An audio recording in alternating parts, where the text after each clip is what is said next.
నమస్తే అందరికీ, welcome to our channel. మన పెద్దవాళ్ళు చెప్పిన గొప్ప మాటల్లో ఒక మాట ఏంటంటే ఆరోగ్యమే మహాభాగ్యం. ఈ కాలంలో తప్పకుండా రుజువు అవుతుంది.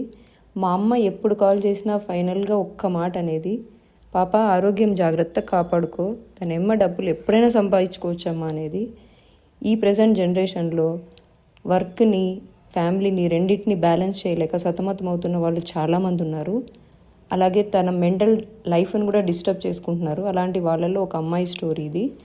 ఎన్నో ఏళ్ళుగా ఎలీనా అనే అమ్మాయి పెళ్ళైన తర్వాత సిటీలో సెటిల్ అయింది. ఆమె ఒక పెద్ద డిజైన్ ఆఫీస్లో పనిచేసేది. అక్కడ ఎప్పుడూ డెడ్ లైన్స్ అని, మీటింగ్స్ అని చాలా హడావిడిగా జీవితం గడిచిపోయింది ఆ అమ్మాయిది. ఆమె ఎంత బిజీగా ఉన్నా ఆమె విజయం సాధించినట్లే అని నమ్మేది. ఆమె డైలీ రొటీన్ ఒక మెషిన్ లాగా గడిచిపోయేది. ఆ బిజీ లైఫ్ని తట్టుకోలేక మెంటల్ హెల్త్ బాగా డిస్టర్బ్ అయ్యి ఆ అమ్మాయి జిమ్లో జాయిన్ అయింది. వర్కౌట్ చేయడం స్టార్ట్ చేసింది. యోగా చేస్తుంది. తన ఫుడ్ హ్యాబిట్స్ విషయంలో కూడా చాలా జాగ్రత్త పడుతుంది. ఫ్రెండ్స్తో గడిపే టైం విషయంలో కూడా చాలా పద్ధతిగా ఉంటుంది. పైకి ఎంతో సంతోషంగా ఉన్న లోపల ఏదో వెలితి. దాంతో అమ్మాయి కాస్త బ్రేక్ కావాలని చెప్పి తన అమ్మగారి ఇంటికి బయలుదేరింది. వాళ్ళ అమ్మ వాళ్ళ ఇల్లు పచ్చని చెట్ల మధ్య చాలా ప్రశాంతంగా ఉంటుంది.